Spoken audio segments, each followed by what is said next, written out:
اعوذ باللہ من الشیطان الرجیم، بسم اللہ الرحمن الرحیم، الحمدللہ رب العالمین، وصلی اللہ علی سیدنا محمد وآلہ الطیبین الطاہرین۔ ناظرین کرام، ایک بار پھر آپ کا استقبال ہے نہج البلاغہ کی سیریز میں، جس میں ہم نہج البلاغہ کو معنی کے ساتھ پڑھنے کی کوشش کر رہے ہیں۔ امیر المؤمنین نے جب جنگ جمل، جنگ بصرہ جیت لی تو روایات میں ہے کہ تیسرے دن آپ نے مسجد میں نماز کے بعد ایک خطبہ ارشاد فرمایا۔ علامہ رضی نے نہج البلاغہ میں 13 نمبر خطبے میں اس کو ذکر کیا ہے۔ آپ علیہ الصلوۃ والسلام نے اہل بصرہ کی مذمت کرتے ہوئے ارشاد فرمایا: کنتم جند المرأة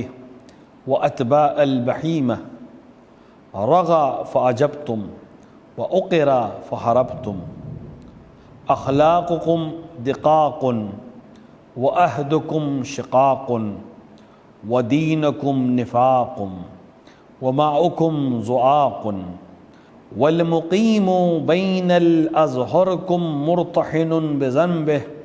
والشاخص عنکم متدارک برحمت من ربہ، کأنی بمسجدکم کجؤجؤ السفینہ، قد بعث اللہ علیہ العذاب من فوقها ومن تحتها وغرق من فی زمنہا۔ آپ علیہ الصلوۃ والسلام نے فرمایا کہ تم ایک عورت کی سپاہی تھے اور ایک چوپائے کے تابع تھے۔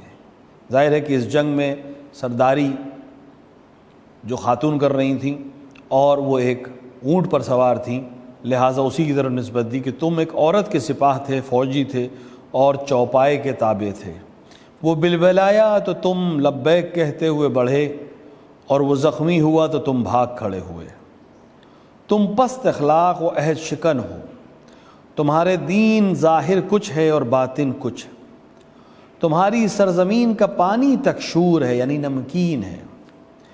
تم میں اقامت کرنے والا یعنی تم پر رہنے والا گناہوں کے جال میں جکڑا ہوا ہے، اور تم میں سے نکل جانے والا اپنے پروردگار کی رحمت کو پا لینے والا ہے۔ اور اس کے بعد آپ نے ایک پیشنگوئی فرمائی کہ میں اپنی آنکھوں سے دیکھ رہا ہوں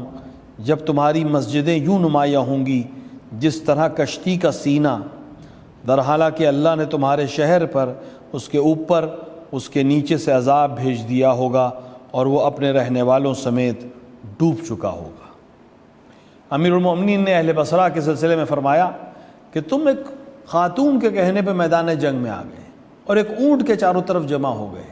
اور ظاہر ہے کہ جب اشارہ کیا کہ جب وہ اونٹ بلبلایا تو تم لوگ سب لبیک کہتے ہوئے اس کی طرف آ گئے، یعنی جب اس نے آواز دی تو تم لوگ سب آ گئے،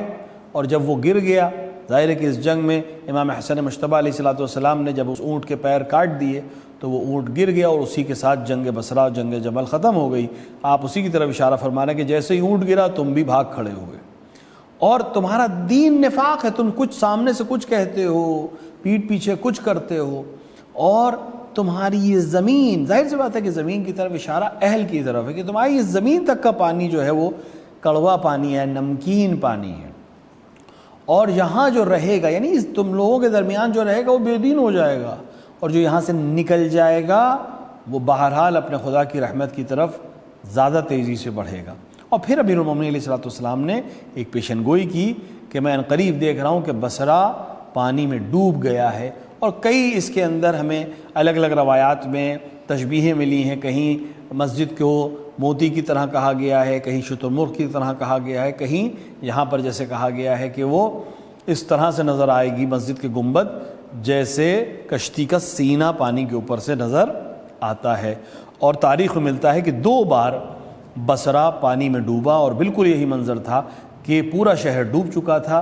اور اس کی مسجد کا گنبد دور سے ویسے ہی نظر آ رہا تھا جیسے امیر المومنین علیہ الصلوۃ والسلام نے ارشاد فرمایا۔ اہل بصرہ کے جو داستان ہے، جنگ جمل کی جو داستان ہے، وہ عبرت دینے کے لیے ہے کہ ہم ہر آواز کے اوپر فوراً کھڑے نہ ہو جائیں، ہم پہلے دیکھیں کہ سامنے والے کی نیت کیا ہے، کس کے خلاف ہم اقدام کرنے جا رہے ہیں، کس لیے ہم اقدام کرنے جا رہے ہیں، کون لوگ ہیں، کس ہدف کے ساتھ ہیں۔ اور سب سے اہم چیز یہ ہے کہ انسان ہر عمل کرنے سے پہلے یہ ضرور دیکھ لے کہ یہ عمل وہ کیوں کر انجام دے رہا ہے اور کس کے کہنے پہ انجام دے رہا ہے۔ پہلے اپنے اور اپنے خدا کے درمیان معاملات کو حل کرے، پھر کسی آواز پر لبیک کہے۔ بارگاہ الہی میں دست دعا ہے کہ وہ ہمیں توفیق عطا فرمائے کہ ہم نہج البلاغہ کو پڑھ سکیں، سمجھ سکیں اور اس پر عمل کر سکیں۔ وصلی اللہ علی سیدنا محمد وآلہ الطیبین الطاہرین۔